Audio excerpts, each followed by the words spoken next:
Hello and welcome my dear students, I am your maths mentor Anuj Kimoti और ये है आपका यूट्यूब चैनल मैथ्स एकेडमी, जिस पर हम क्वाड्रेटिक इक्वेशन के कुछ इंपॉर्टेंट डिस्कशन कर रहे थे। पिछली वीडियो में हमने क्वाड्रेटिक इक्वेशन का जो डिस्कशन किया था उसमें हमने मिडिल टर्म स्प्लिटिंग की मदद से कुछ क्वेश्चन सॉल्व किए थे। लाइक किस टाइप के क्वेश्चन सॉल्व किए थे, जिसमें क्या था कि कुछ बड़ी इक्वेशन रहती थी मेरे पास, लाइक एक्स की power 4 plus x square plus something.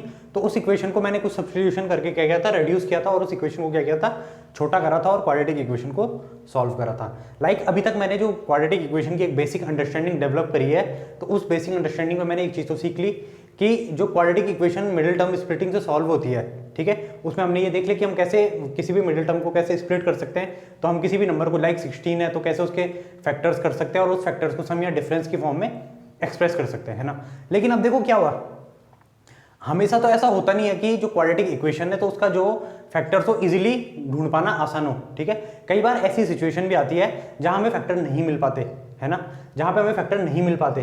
तो उस टाइप पे हम क्या करेंगे, यहाँ पे तो हमारे लिए दिक्कत आ गई कि अब हम करें क्या उस चीज में, है ना, कि वहां तो हम फंस गए कि अब करेंगे आगे की, हमारे तो फैक्टर हो ही नहीं पा रहे। तो यहाँ पे अब एक इंडियन मैथमेटिशियन का बहुत बड़ा रोल आता है, उनका नाम है श्रीधराचार्य, ठीक है। तो उन्होंने एक फॉर्मूला दिया जिसका नाम है क्वाड्रेटिक फार्मूला। उन्होंने कौन सा फॉर्मूला दिया, क्वाड्रेटिक फार्मूला, जिसकी मदद से हम क्या कर लेते हैं, जिसकी मदद से हम इस दुनिया में कोई भी क्वाड्रेटिक इक्वेशन होगी, दुनिया की कोई भी क्वाड्रेटिक इक्वेशन होगी, हम उसका सॉल्यूशन फाइंड कर सकते हैं, ठीक है। सॉल्यूशन का मतलब क्या होता था, मेरी एक्स की वैल्यूज जो होती थी उसको हम क्या कर सकते हैं, फाइंड कर सकते हैं। तो आज के लेक्चर में हम बेसिकली वही डिस्कस करेंगे कि क्वाड्रेटिक इक्वेशन का जो हम सॉल्यूशन श्रीधराचार्य रूल की मदद से फाइंड करेंगे। तो वीडियो शुरू करने से पहले अगर आप चैनल में नए हो तो इस चैनल को सब्सक्राइब कर दो और इस वीडियो को शेयर भी कर दो अपने ज़्यादा से ज़्यादा दोस्तों में। एंड अगर पिछली वीडियोस नहीं देखी, क्योंकि पिछली वीडियोस अगर नहीं देखी, क्योंकि उसमें तो क्वाड्रेटिक इक्वेशन का सारा बेसिक वही समझाया गया ना कि जो एक बेस डेवलप करते हैं हम, तो उन वीडियोस को जरूर देख लेना पहले, तभी इस लेक्चर में आना। तो फिर आप चलो शुरू करते हैं आज का ये लेक्चर, है ना। तो आज का टॉपिक है जो हमारे लेक्चर का, इसको बोलते हैं हम क्वाड्रेटिक फॉर्मूला, ठीक है। क्वाड्रेटिक फॉर्मूला बोलते हैं इसे, या इसको श्रीधराचार्य रूल भी बोलते हैं। क्या रूल बोलते हैं, श्रीधराचार्य रूल, जो इंडियन मैथमेटिशियन है, ठीक है। तो अब देखो, जब मैंने पहली क्लास डिस्कस करी थी क्वाड्रेटिक इक्वेशन की, तो वहां मैंने एक बात बताई थी कि क्वाड्रेटिक इक्वेशन की जनरल फॉर्म क्या होती है, x square plus b x plus c equal to 0, ठीक है। अच्छा, एक और चीज बताता हूं मैं यहाँ पे कि देखो, जो क्वाड्रेटिक इक्वेशन होती है और क्वाड्रेटिक एक्सप्रेशन होता है, दो टर्म्स होते हैं, एक्सप्रेशन और इक्वेशन। अगर मैं खाली ये लिखूं ना तो इसको मैं क्या बोल दूंगा, एक पॉलिनोमियल एक्सप्रेशन भी बोल सकता हूं या फिर क्वाड्रेटिक एक्सप्रेशन। लेकिन जब मैंने ये इक्वल टू ये कर दिया 0, तो अब ये क्या बन गई, एक इक्वेशन बन गई, ठीक है। ये क्या बन गई, अब इक्वेशन बन गई। तो देखो, ये क्वाड्रेटिक इक्वेशन मुझे पता है कि ये क्या होती है, x square plus b x plus c equal to 0 की फॉर्म की क्वाड्रेटिक इक्वेशन होती है, जिसमें ए क्या होता है, coefficient of x square, b क्या होता है, कांस्टेंट टर्म, और सी क्या होता है, सॉरी, बी क्या होता है, कोएफिशिएंट ऑफ एक्स, एंड सी क्या होता है, 0। ये चीज मुझे पता है ना। अब देखो कुछ चीजें समझते हैं इसमें। श्रीधराचार्य रूल का पहले मैं फॉर्मूला बताता हूं। तो वो फॉर्मूला क्या होता है, देखो, हम क्वाड्रेटिक इक्वेशन में करते क्या, हम फाइंड करते हैं एक्स की वैल्यू। ये तो मैं जानता है ना, ये हमें सबको पता है कि हम एक्स की वैल्यू फाइंड करते हैं। एक्स को हम क्या बोलते हैं, रूट भी बोलते हैं, सॉल्यूशन भी बोलते हैं, ठीक है, जीरोस भी बोलते हैं कई जगह, ठीक। पॉलिनोमियल चैप्टर पढ़ोगे तो वहां इस चीज को हम जीरो बोल देते हैं, ठीक। तो अब देखो, जो क्वाड्रेटिक इक्वेशन में हम जीरोस फाइंड करते हैं या फिर रूट्स, ज्यादा अच्छा टर्म है, रूट्स जो फाइंड करते हैं, तो वहां पे एक्स की वैल्यूज हम निकालते थे मिडिल टर्म स्प्लिट से, पहले निकाली थी, आज से पहले हमने। लेकिन अब देखो दूसरा तरीका है, वो है जो क्वाड्रेटिक फार्मूला। तो मैं फार्मूला लिख देता हूं यहाँ पे। फार्मूला क्या बोलता है कि एक्स क्या होगा हमारा, minus b plus minus under root b square minus 4ac upon 2a, ठीक है। So this is the formula. इस फॉर्मूले में मैंने क्या करना है, इस फॉर्मूले में मैंने यहाँ से वैल्यू को कॉपी करके यहाँ पेस्ट करना है, और फिर जो वैल्यू है, जो आंसर आएगा वो मेरा क्या हो जाएगा, आंसर हो जाएगा, ठीक है। इसके दो आंसर निकल के आएंगे, क्वाड्रेटिक इक्वेशन है, क्योंकि देखो यहां से बस ये वैल्यू और ये वैल्यू उठा के यहां डालो और सिंपल एक्स निकालो, बस बात खत्म, ठीक है। इतना आसान काम है इस फॉर्मूले में, ठीक। अब यहाँ पे देखो, इस फॉर्मूले के लिए कुछ चीजें आनी चाहिए पहले से, ठीक। एक तो हमें क्या आना चाहिए, स्क्वायर रूट फाइंड करना, ठीक है। स्क्वायर रूट फाइंड करना बहुत अच्छे से आना चाहिए। अगर नहीं आता, क्योंकि देखो 16 का अंडर रूट निकालना तो बहुत आसान है, 4 है, 64 का आसान है, 8 होता है। लेकिन अगर ऐसा नंबर आ जाए 26, तब क्या करेंगे, 37 आ गया, तो यहां पे के लिए हमें कौन सा मेथड होता है, या तो हम डिवीजन मेथड यूज करेंगे, तब डिवीजन मेथड जो हम छोटी क्लासेस में पढ़ते हैं, डिवीजन मेथड से हमारा अंडर रूट निकलता है दूसरा, या फिर अप्रोक्सीमेशन भी एक तरीका होता है, ठीक है। बट अप्रोक्सीमेशन देखो ऐसा तरीका है, it gives approximate value not the exact value, है ना। तो अप्रोक्सीमेशन मेथड कई जगह देखो, जब आप बैंकिंग के एग्जाम या फिर किसी गवर्नमेंट जॉब की प्रिपरेशन कर रहे हो तो उसके एग्जाम में जब बैठते हैं तो वहां ऐसा होता है कि कई बार हमारा अप्रोक्सीमेशन से काम चल जाता है। क्यों, क्योंकि वहां ऑप्शन के हिसाब से हमें आंसर चेक करना पड़ता है। लेकिन स्कूल लेवल में तो ये डिवीजन मेथड ही ज़्यादा ठीक है, सुटेबल है, ठीक। लेकिन हम दोनों ही मेथड डिस्कस कर लेंगे यहाँ पे, बता देंगे बीच में कि क्या होता है। तो अब देखो, अब हम डिस्कशन करते हैं क्वाड्रेटिक इक्वेशन का। तो क्वाड्रेटिक इक्वेशन में देखो, ये जो फॉर्मूला लिखा है ना मैंने, इसको मैं थोड़ी देर के लिए पहले मिटा देता हूँ अभी, है ना। अब इस क्वाड्रेटिक इक्वेशन से सबसे पहले हमें ये चीज सीखनी जरूरी है कि ए बी सी कैसे उठाते हैं, किसी भी इक्वेशन से ए बी सी की वैल्यू कैसे उठानी है, ठीक है। मतलब क्या मेरा, देखो मैं कुछ इक्वेशंस लिख रहा हूँ यहाँ पे, देखो पहली इक्वेशन लिख रहा हूँ मैं 2x² + 7x + 9। अब ठीक है, ये ऐसा नहीं है कि ये इक्वेशन मैं रैंडमली बना रहा हूँ, तो कोई जरूरी नहीं है कि ये इक्वेशन का सॉल्यूशन आए, कोई इमेजिनरी भी बन सकती है। तो अभी हम उसमें कंसंट्रेट नहीं करेंगे, अभी हम खाली किस चीज में कंसंट्रेट कर रहे हैं यहाँ पे कि ए बी सी की वैल्यू को कैसे उठाना है, ठीक है। अभी हम खाली उस चीज में कॉन्सेंट्रेट कर रहे हैं, ठीक है। तो अब देखो यहाँ पे स्टूडेंट्स एक चीज समझते हैं, इक्वेशन लिख दी मैंने 2x² + 7x + 9, ये इक्वेशन लिख दी। तो इस इक्वेशन में देखो ए बी सी कैसे पिक करना है, तो ए की वैल्यू को सबसे पहले देखो इसको स्टैंडर्ड फॉर्म में एक्सप्रेस करना है। मैं दूसरी इक्वेशन भी लिख लेता हूँ पहले यहाँ पे, तब थोड़ा कंपैरिजन से और अच्छे से समझ में आएगा। एक इक्वेशन मैंने ये लिख दी -2x² - 7x + 9, ठीक है। एक और इक्वेशन लिख रहा हूँ मैं -2x² + 7x - 9, ठीक है, और इक्वल्स 0। अब यहाँ पे देखो 3 इक्वेशंस लिखी हुई है मैंने, तो इन तीनों इक्वेशन की मदद से मैं क्या करूंगा, हमारा क्या बताऊंगा मैं, ए बी सी की वैल्यू कैसे निकालते हैं। तो सबसे देखो पहली इक्वेशन, तो कोई भी आपको इक्वेशन मिले ना, तो उसे ax² + bx + c की फॉर्म में लिख लो इनिशियल स्टेज में, ठीक है, हमेशा नहीं, इनिशियल स्टेज में, मतलब कि जब आप नए हो इस चैप्टर में, है ना, जब नए हो आप इस टॉपिक में, तो बेस बनाने के लिए उस इक्वेशन को ऐसे लिखो।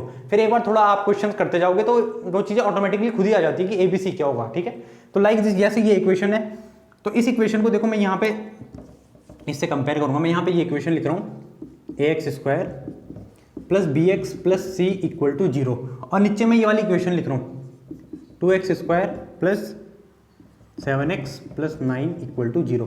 अगर देखो मैं यहाँ से इस इक्वेशन को कंपेयर करता हूँ, इन दोनों इक्वेशन को कंपेयर करता हूँ, तो यहाँ पे देखो a किसमें प्लस में, यहाँ पे 2 भी किसमें प्लस, तो मैं क्या बोल सकता हूँ, a की वैल्यू कितनी है 2, ठीक है।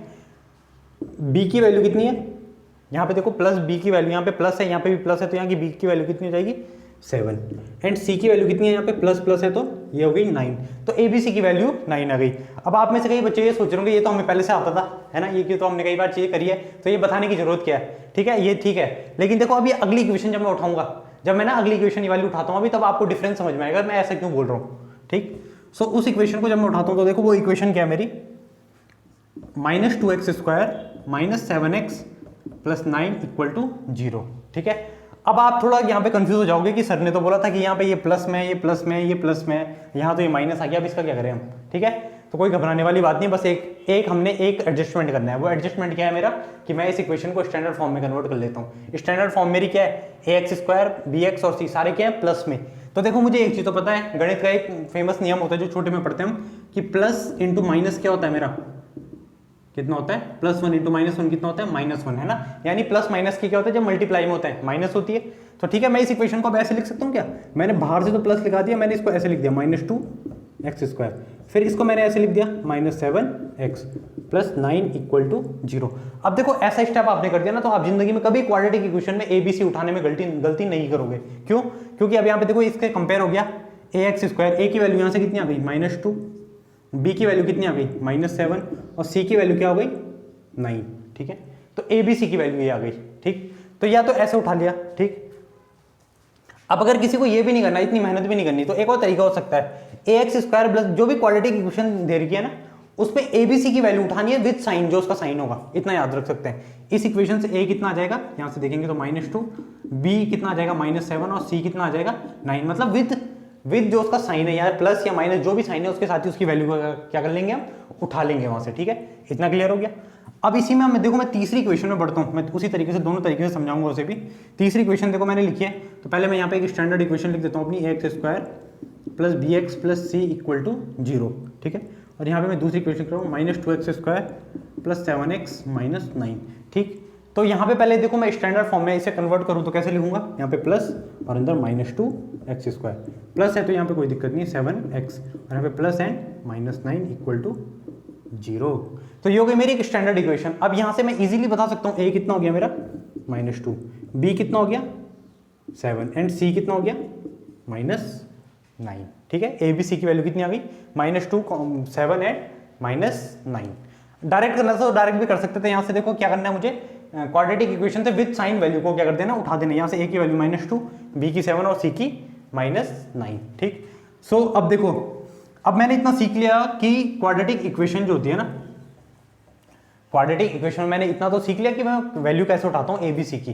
अब एक क्वेश्चन से मैं पहले ये समझा देता हूँ इस फॉर्मूले में वैल्यू रखते कैसे। अभी मैं इस फॉर्मूले को डराइव भी करूंगा, ठीक है, इस फॉर्मूले को अभी हम डराइव भी करेंगे, लेकिन पहले एक क्वेश्चन देखते हैं इसमें। ठीक है, सपोज एक क्वेश्चन है यहाँ पे, मैं एक क्वेश्चन अपनी मर्जी से ही ले लेता हूँ। क्वेश्चन है मेरा, चलो बुक का ही क्वेश्चन को उठा लेते हैं। 2x² + x - 3 = 0। सपोज देखो ये क्वेश्चन है 2x² + x - 3 = 0। तो सबसे पहला स्टेप क्या होगा, ए बी सी की वैल्यू उठानी है। तो मैंने अभी क्या बताया था, ए बी सी की जब भी वैल्यू उठाते हो, या तो आप इसको स्टैंडर्ड फॉर्म में कन्वर्ट करो, मतलब प्लस प्लस प्लस की फॉर्म में कन्वर्ट करो, अदरवाइज विद साइन वैल्यू उठा दो। तो मैं विद साइन वैल्यू उठाऊंगा तो ए की वैल्यू कितनी आ गई 2, बी की वैल्यू कितनी आ गई 1 और सी की वैल्यू कितनी आ गई -3। तो मेरे x क्या हो जाएगा -b, यानी -1 ± √b²। इसको ब्रैकेट डाल देते हैं, अब तक नहीं भी डालोगे तो कोई दिक्कत नहीं। b² यानी 1 का स्क्वायर -4 × a कितना है 1 × c कितना है -3। यही हो रहा है ना। अच्छा, a की वैल्यू सॉरी 2 है यहाँ पे ना, तो इसको 2 करना पड़ेगा अपॉन 2 × a कितना है 2। तो ये कितना बन गया देखो मेरा -1 ± ये कितना आ जाएगा देखो 1 माइनस की प्लस हो जाएगी, 4 2 8 3 24, 24 + 1 25 अपॉन 4 ये आ गई। तो ये कितना आ जाएगा 1 -1 ± 5 अपॉन √25 कितना होता है 5 होता है ना, अपॉन 4। तो ये कितना आ जाएगा। अब यहाँ पे देखो, इसके बाद ये x के लिए चल रहा था ना, तो यहाँ से 2 वैल्यू आती है। वो 2 वैल्यू कैसे निकालते हैं हम, एक बार x हो जाएगा -1 + 5/4 कितना आ जाएगा सॉल्व करके 4/4 यानी 1, और एक बार हो जाएगा -1 - 5/4 यानी -6/4।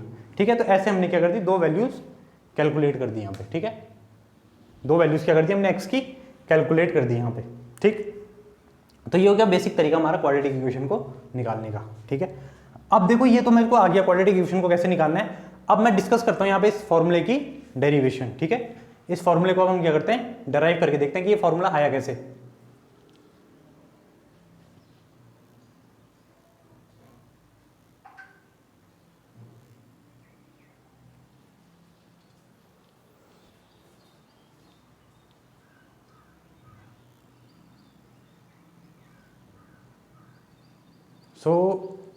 इसको मैं मिटा देता हूं अभी।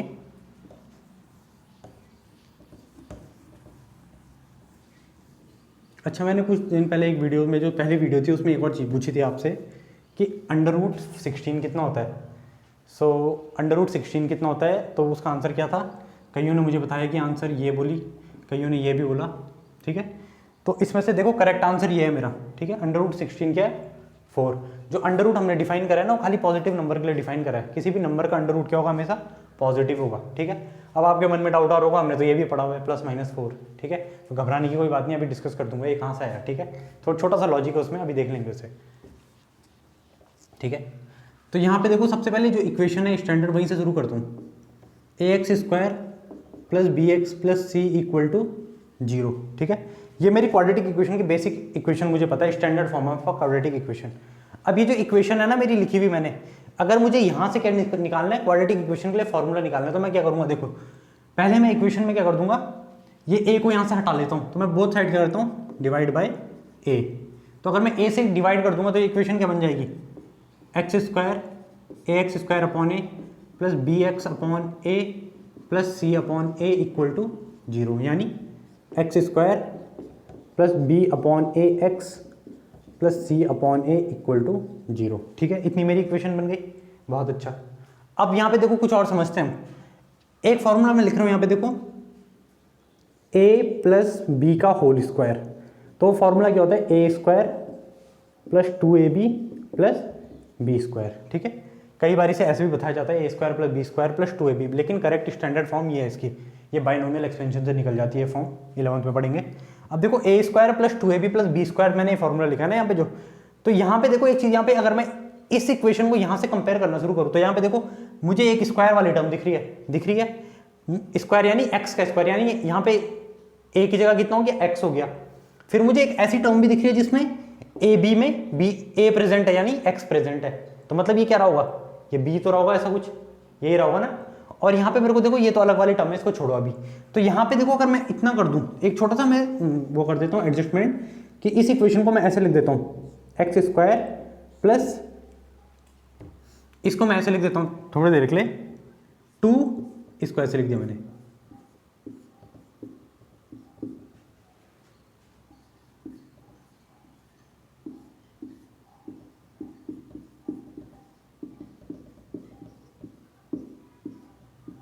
ठीक है।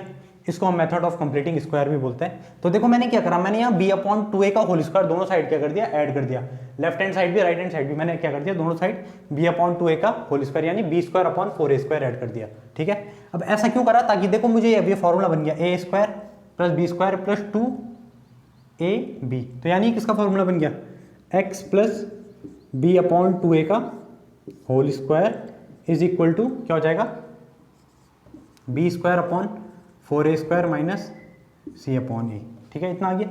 अब मैं क्या करता हूँ, देखो मैं उधर एलसीएम लेता हूँ, तो x + b/2a का होल स्क्वायर किसके इक्वल आ जाएगा, यहाँ एलसीएम आ जाएगा 4a² एलसीएम आ गया। तो यहाँ तो देखो यहाँ तो पूरा टर्म है मुझ में, तो यहाँ खाली b² रहेगा और यहाँ 4a आ जाएगा, तो ये बन जाएगा 4ac, ठीक है। अब मैं अगर अंडर रूट लेता हूँ तो क्या हो जाएगा मेरे पे, x + b/2a ± b² - 4ac/4a², इतना आ गया। अब मैं यहाँ पे कर लेता हूँ, छोटी सी जगह है, थोड़ा ये बचा, तो यहाँ से मैं क्या बोल सकता हूँ, x + b/2a किसके इक्वल है मेरा, b² - (4ac/4a) का स्क्वायर कितना, अंडर रूट आके बाहर कितना आएगा, 2a, ठीक है। नाउ इसको मैं उस साइड शिफ्ट करता हूँ, ये देखो ये नीचे वाली टर्म अंडर रूट से बाहर आ गई, 4a² अंडर रूट से बाहर कितना आएगा, 2a। तो यहाँ से x कितना आ गया मेरा, -b/2a, एंड यहाँ पे प्लस माइनस भी था, ± (b² - 4ac/2a). तो अब मैं दोनों में 2a एलसीएम लेता हूँ, तो मेरा कितना आ जाएगा finally, 2a - b ± (b² - 4ac), ठीक है, यही मेरा x निकल के आ गया। सो x = ±√b² - 4ac। तो ये हो गई हमारी श्रीधराचार्य रूल की डेरिवेशन, ठीक है। डेरिवेशन एग्जाम पर्पज से उतनी इंपॉर्टेंट नहीं है, बट ऐसा मैथ्स स्टूडेंट हमें पता होनी चाहिए कि हमें आखिर ये फॉर्मूला आया कहाँ से, ठीक है। सो अब देखो ये फॉर्मूला आया, तो इस फॉर्मूले में हम कुछ चीज़ें समझते हैं अभी, ठीक है। यहाँ पे कुछ चीज़ें समझते हैं हम, जैसे कि अब ये मिटा लेता हूँ मैं बीच का जितना भी है ये, अब जो हमारा एंड रिजल्ट है उससे कुछ चीज़ें पकड़ेंगे हम, ठीक है। तो वो चीज़ें क्या हैं उनको देखेंगे अब। ये बहुत ही मज़ेदार फार्मूला है, ये फार्मूला आपका कॉलेज लाइफ तक पीछे नहीं छोड़ने वाला। सो ये फार्मूला मैंने लिखा है, x = -b ± (√b² - 4ac/2a), ठीक है, ये फार्मूला लिखा है मैंने। अब जो देखो यहाँ पे ये अंडर रूट के अंदर ये लिखा है ना मैंने, b² - 4ac, इसको मैं क्या बोलता हूँ,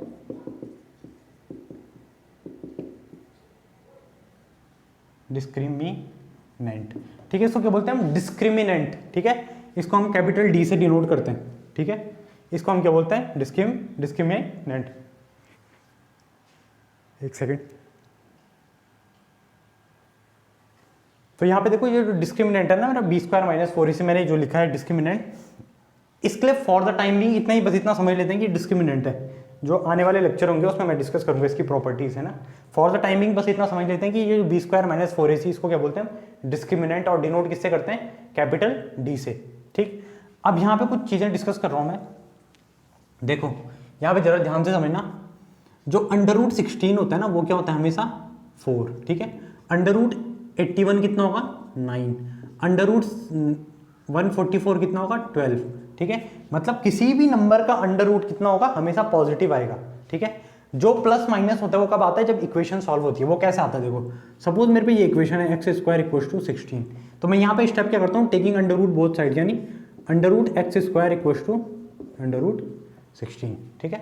तो अब यहाँ पे देखो जब √x² होता है तो ये खुलता है mod x, इसको बोलते हैं, दो डब्बों के अंदर लिख दो x को तो मॉड बन जाता है। और ये कैसे खुलता है, प्लस mod x का मतलब क्या होता है, वो होता है +- x, ठीक। तो ये कैसा खुलता है, मॉड एक्स का मतलब plus minus x equal to 4। अब ये एक्स उधर शिफ्ट हो जाएगा तो ये क्या बन जाता है, प्लस माइनस 4। तो ऐसे वो अंडर रूट के अंदर क्या आता है, नेगेटिव आता है। ठीक, तो ये चीज़ ध्यान रखेंगे सब कि अंडर रूट कभी भी क्या होता है, नेगेटिव नहीं आता। बट वो इक्वेशन में कहाँ से आता है, तो वो ये स्टेप होता है पूरे, लेकिन हम सीधे आखिरी में ये स्टेप उठा लेते हैं। ठीक है, हम इसके बाद क्या उठा लेते हैं, ये वाला स्टेप, हम बीच के स्टेप क्या कर देते हैं, स्किप कर देते हैं। ठीक है, ओके, ये भी हो गया।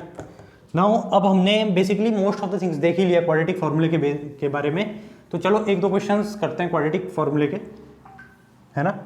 तो पहला क्वेश्चन यहाँ पे है, वो है 6x स्क्वायर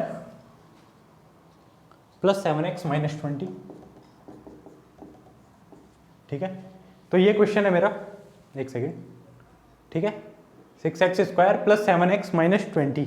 ठीक है, ये क्वेश्चन है मेरा, मुझे इसे सॉल्व करना है और इसमें मुझे वैल्यू बतानी है। तो सबसे पहला स्टेप क्या होगा, ए बी और सी की क्या करेंगे, हम वैल्यू निकालेंगे। तो ए बी और सी की वैल्यू क्या होगी यहाँ पे, तो विद साइन जो वैल्यू होती है उसको उठा लेते हैं। तो ए कितना आ जाएगा 6, बी कितना आ जाएगा 7 एंड सी कितना आ जाएगा माइनस 20। ठीक है, सो यहाँ पे मुझ पे ए बी एंड सी की वैल्यू क्या हो गई, मिल गई मुझ पे।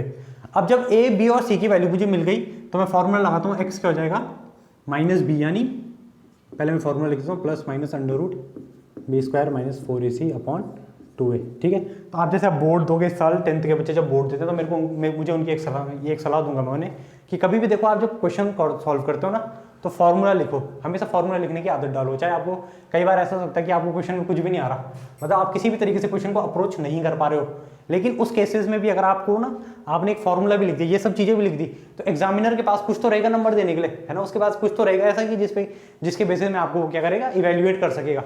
तो इसलिए हमेशा आदत डालो कि क्वेश्चन कभी भी लिखो तो उसमें फॉर्मूला डालो। ठीक, अब ये फॉर्मूला देखो मैंने लिखा है, तो यहाँ पे मैं वैल्यू डालता हूँ। तो ए बी की वैल्यू कितनी है 7, तो minus 7 plus minus under root, यहाँ पे 7 स्क्वायर हो जाएगा, 7 स्क्वायर माइनस 4 इंटू ए कितना हो जाएगा 6 इंटू सी कितना हो जाएगा माइनस 20, इतना हो गया अपॉन 2a, यानी 2 इंटू 6, इतना आ गया। तो इसकी वैल्यू कितनी आएगी सॉल्व करके, माइनस 7 प्लस माइनस इसको सॉल्व करके कितना आ रहा है देखो 49, और ये हो जाएगा माइनस माइनस की प्लस, 6 4 जा 24, ये कितना आ रहा है सॉल्व करके 480 आ रहा है क्या, ठीक है, इतना ही आ रहा है। हाँ ठीक है, तो इतना आ रही है अपॉन 12, इतना आ गया सॉल्व करके। सो अब यहाँ पे देखो इतना आ गया सॉल्व करके, तो इसका आगे देखो सॉल्व करते हैं तो ये कितना हो जाएगा minus 7 plus minus under root, ये कितना बन रहा है, एक बार मैं इक्वेशन चेक कर लेता हूँ, ये है ना 6x square plus 7x minus 20, तो ये बन रहा है हमारा, देखो कितना आ रहा है 9 2, कितना आ गया ना 9, ये क्या 8 4 12, ये क्या गया 529। ठीक है, अब 529 किसी का स्क्वायर होता है, हमें ये चेक करना है। तो 529 शायद 23 का स्क्वायर होता है। ठीक है, 23 का स्क्वायर कितना होता है, इसे चेक कर लेते हैं, 3 3 9 69 40, हाँ तो ये 23 का स्क्वायर होता है, तो ये क्या बन जाएगा मेरा 12, तो ये कितना बन गया माइनस 7 प्लस माइनस 23 अपॉन 12। तो एक बार माइनस के लिए सॉल्व करते हैं, एक बार प्लस के लिए। तो पहले प्लस के लिए सॉल्व किया तो कितना आ गया माइनस 23 में 7 गया तो कितना बचेगा 16 ही बचेगा ना, 16 अपॉन 12, तो कितना आ गया सॉल्व करके 4/3, और एक बार माइनस के लिए सॉल्व करते हैं, कितना आ गया माइनस 30/12, यानी माइनस 5/2। तो इसकी दो वैल्यूज कितनी आ गई 4/3 एंड माइनस 5/2। तो ठीक है, इस तरीके से हमने क्या करना है, श्रीधराचार्य रूल को क्या करना है, सॉल्व करना है। ठीक है, बस ये है बेसिक्स जो इसमें हमें ध्यान रखना है। नेक्स्ट क्वेश्चन हम एक और क्वेश्चन डिस्कस करते हैं। ठीक है, एक और क्वेश्चन यहाँ पे डिस्कस करते हैं श्रीधराचार्य रूल में। सो नेक्स्ट क्वेश्चन है हम पे 9x square plus 6x equals to 35। 9x square plus 6x equals to 35। तो इसको सॉल्व करना है, तो सॉल्व करने से पहले इस इक्वेशन को क्वाड्रेटिक बनाते हैं। तो ये हो जाएगा 9x square plus 6x minus 35 equal to 0। 9x square plus 6x minus 35 equal to कितना आ गया 0। Now compare this with ax square plus bx plus c। तो a की वैल्यू कितनी आ गई 9, b कितना आ गया 6 एंड c कितना आ गया -35। ठीक है, 3 वैल्यूज आ गई मुझ पे a b c की। a आ गया मेरा कितना 9, b आ गया 6 एंड c कितना आ गया -35। ठीक, तो यहाँ से क्या करा मैंने विद साइन वैल्यू पिक कर दी ना बस। अब यहाँ पे बस फॉर्मूले रखो, तो x कितना आ जाएगा -b यानी -6 प्लस माइनस √b² यानी 6 का स्क्वायर -4 इंटू a कितना है 9 into -35 whole thing upon 2 into 9। तो ये कितना आ रहा है सॉल्व करके -6 प्लस -36 माइनस ये देखो कितना आ रहा है सॉल्व करके, ये बन रहा है हमारा, ये बन जाएगा मेरा 35 छक्को 30 छक्को 120 140 14 में 1980 बन रहा है शायद, चेक कर लेते हैं। 140 हो रहा है ना पहले इंटू 9 तो 0 1260 बन रहा है ना ये अपॉन 18 यानी -6 प्लस -√1296 अपॉन 18। सो 1296 कितने का होता है अंडर रूट, शायद 32 का अंडर रूट होता है 1296। ठीक है, वैसे अंडर रूट ना याद होनी चाहिए, कम से कम 25 या 30 तक याद होनी चाहिए। देखो अगर हम 32 का करेंगे 36 का करेंगे तो कितना आएगा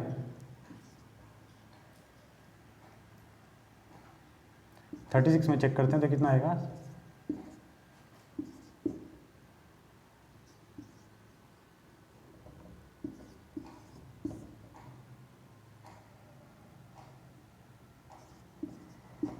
1296। ठीक है, तो 1296 आ रहा है ना 36 का हमारा करके, तो यहाँ पे कितना लिख दूंगा मैं इसको -6 प्लस -36 अपॉन 18 यानी -6 एक बार प्लस 36 अपॉन 18 और एक बार -6 -36 अपॉन 18, ये बन जाएगा।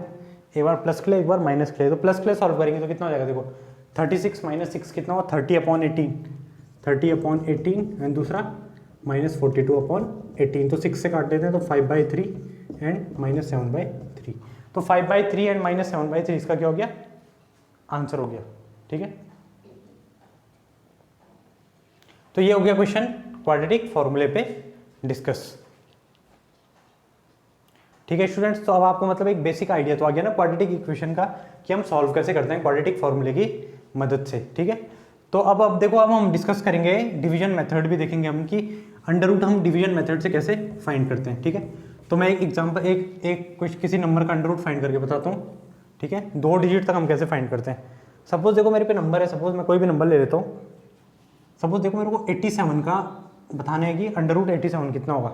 ठीक है, अब देखो 81 का निकालना आसान है 9, तो मुझे इतना तो पता है कि इसका आंसर 9 से 10 के बीच में आएगा, क्योंकि 10 का होता है 100 और 9 का कितना होता है 81, तो इसका आंसर 9 से 10 के बीच में आना है, इतना तो कंफर्म है मुझे, लेकिन कितना होना है ये नहीं पता। तो अप्रॉक्सीमेशन मेथड तो मैं अभी बता नहीं रहा आपको, अभी डिवीजन मेथड डिस्कस करें। तो यहाँ पे हम क्या करेंगे, देखो ये मैंने 87 लिख दिया, तो 87 लिखने के बाद देखो मैं क्या करता हूँ, सबसे पहले यहाँ पे 2 की पेयर बना देते हैं। ठीक है, ऐसे में चलना है। अगर नंबर ये होता सपोज 4 3 9 7 8, तो मैं इधर से 2 की पेयर बनाता। ठीक है, पहले इतना काम कर दिया। अब क्या करना है, देखो सबसे पहले मैंने अभी इसको भी डिस्कस करूंगा एक बड़ा नंबर। सबसे पहले देखो यहाँ पे क्या करना है मुझे, इसके जो नियरेस्ट परफेक्ट स्क्वायर होगा उसके लिए नंबर ढूंढना है। तो क्या होगा 81, वो किसका होता है 9 का, तो मैंने यहाँ पे कितना लिख दिया 9, तो 9 9 जा 81, तो कितना बचा 6। उसके बाद जो मैंने यहाँ पे लिखा है ना जो ऊपर 9, उसको डबल कर दो तो वो कितना हो जाएगा 18। और यहाँ पे क्या कर दो, अब यहाँ पे कुछ नहीं है तो यहाँ पे पॉइंट लगा देते हैं, क्योंकि 6 बचा ना खाली। जब भी पॉइंट लगेगा तो 2 जीरो मिलेंगे। ठीक है, एक पॉइंट आता है तो साथ में 2 जीरो देता हो। ठीक है, 600 हो गया। अब हमें देखो 600 के नजदीक ऐसा नंबर फाइंड करना है। अगर देखो मैं यहाँ पे 181 लिखता हूँ तो 181 इंटू 1 करना पड़ेगा मुझे। अगर मैं 182 लिखता हूँ तो यहाँ पे 2 करना पड़ेगा, 3 लिखता हूँ तो 3 करना पड़ेगा। तो ऐसा कोई नंबर ढूंढना है जो इससे इसके बराबर या इससे छोटा हो। तो 183 इंटू 3 करूँगा तो कितना आ रहा है, देखो 3 3 जा 9, 549 आ रहा है। ठीक है, 549 आ रहा है, तो वो नज़दीक है इसके। तो मैं क्या लिख सकता हूँ, देखो मैं यहाँ पे क्या कर सकता हूँ कि मैंने कितना लिख दिया यहाँ पे से, यहाँ पे मैंने इसको लिख दिया 183, तो 183 लिखा तो कितना आ रहा था, 549 आ रहा था ना, 549। तो यहाँ से कितना बचेगा 51 बच जाएगा। अब अगर मुझे एक और डिजिट फाइंड करना है तो फिर मैं 2 जीरो दे देता हूँ यहाँ, और इसका डबल 93 का डबल कितना हो जाएगा 186। तो यहाँ पे फिर मैंने कितना लिख दिया 186 लिख दिया। अब देखो 186 लिख दिया, तो अब मेरे को फिर ऐसा नंबर लिखना है यहाँ पे, लाइक अगर मैं 1861 करता हूँ तो मुझे मल्टीप्लाई बाय 1 करना पड़ेगा, 1862 करता हूँ तो मल्टीप्लाई बाय 2 करना पड़ेगा। तो यहाँ पे देखो 2 में चेक करते हैं, तो 2 में कितना बन रहा है, 2 2 जा 4, 6 2 जा 12 एंड फिर कितना बन रहा है 36 है 3724। देखो 3 में जहाँ चल जाता है, क्यों 1800 3 जा होता है 5400, ये नंबर उससे छोटा ही है ना, और ये तो 1800 से भी बड़ा नंबर है, तो इससे छोटा जाना था, इसलिए थोड़ा मतलब लॉजिक भी लग जाता है यहाँ पे। तो बस अब इसको सॉल्व मत करो आगे, हमें तो 2 डिजिट तक फाइंड करना है। तो कितना हो गया मेरा आंसर 9.36। तो ये हमारा डिवीजन मेथड, जिसकी मदद से मैं किसी भी नंबर का क्या कर सकता हूँ, स्क्वायर फाइंड कर सकता हूँ, ठीक है, स्क्वायर रूट। एक मैं थोड़ा वैसा नंबर डिस्कस करता हूँ, बड़ा नंबर होगा तो कैसे होगा। सपोज देखो ये नंबर है, सपोज ये नंबर है, यहाँ पे नंबर लिखा है मैंने, मैं ले लेता हूँ कोई भी, सपोज नंबर है मेरा 1296 है ना, अभी हमने निकाला था इसका, पर एक बार इसको डिवीजन मेथड से भी देखते हैं। 1296 का मुझे अंडर रूट फाइंड करना है, तो मैं इस बार क्या करूँगा, मैं पीछे से पेयर बनाऊंगा, ठीक है, लास्ट से हमें पेयर बनानी है। तो सबसे पहले देखो 12 के नियरेस्ट परफेक्ट स्क्वायर कितना दिख रहा है हमें, छोटा 9 दिख रहा है ना, यानी वो कितने का होता है 3 का, तो 3 3 जा 9 लिख दिया, यहाँ पे कितना घटा दिया 3, फिर इसका डबल 3 का डबल 6 कर दिया, और इसको नीचे उतार दिया 396। अब 6 में 6 इंटू ऐसा नंबर लिखो जिसका उतने से ही मल्टीप्लाई करके ये बने, तो 6 इंटू लाइक मैं अगर ये करूँ, मैं देखो 6 लिख दूँ यहाँ पे, अगर मैं 6 लिख दूँ और इसके ही 6 से मल्टीप्लाई कर दूँ तो कितना आ जाएगा 396 आ जाएगा। तो मैंने यहाँ के लिख दिया 6 और ये कितना हो जाएगा 396, ठीक है। तो ये हो गया क्लियर। अब आप क्या करना, देखो आप एक काम करना, अगर आपको डिवीजन मेथड में कमांड चाहिए तो पहले कैसे नंबर, लाइक 1 से 50 तक जो स्क्वायर होता है, जितने नंबर है ना, जितने भी नंबर होते हैं 1 से 50 तक, उनका क्या करना, उनका जो भी स्क्वायर होता है, लाइक 32 का स्क्वायर होता है 1024 है ना, 40 का स्क्वायर होता है 1600, ऐसे जितने भी नंबर है सबके स्क्वायर के जितने पता है हमें ना, उसका डिवीजन मेथड की मदद से अंडर रूट फाइंड करना, ठीक है। तो आपको थोड़ी कमांड हो जाएगी डिवीजन मेथड से। मतलब डिवीजन मेथड की बस एक बेसिक रिक्वायरमेंट है हमारे इस टॉपिक में, कि जब हम क्वाड्रेटिक इक्वेशन में ये जब हम x is equal to -b plus minus under root b square minus 4ac upon 2a solve करते हैं, और हम ऐसी सिचुएशन में पहुंच जाए जहां हमारा क्या हो रहा है, अंडर रूट सॉल्व नहीं हो पा रहा, उस टाइम के लिए हमें वो चीज़ की जरूरत मिलती है, ठीक है। तो फिर आज के लेक्चर को यहीं पे कंप्लीट करते हैं हम। कल हम कुछ और क्वेश्चन कर देखेंगे श्रीधराचार्य रूल में, और ये भी देखेंगे साथ में कि अब जो फॉर्मूला अप्लाई करते हैं, तो जब वही अंडर रूट के अंदर की जो प्रॉब्लम्स होती है वो सारी हम कल के लेक्चर में डिस्कस करेंगे, और डिस्क्रिमिनेंट भी डिस्कस करेंगे, प्रॉपर्टीज ऑफ डिस्क्रिमिनेंट। तो अगर आपको वीडियो अच्छी लगी तो इस वीडियो को शेयर करो। तब तक मिलते हैं अगले लेक्चर में, तब तक थैंक यू।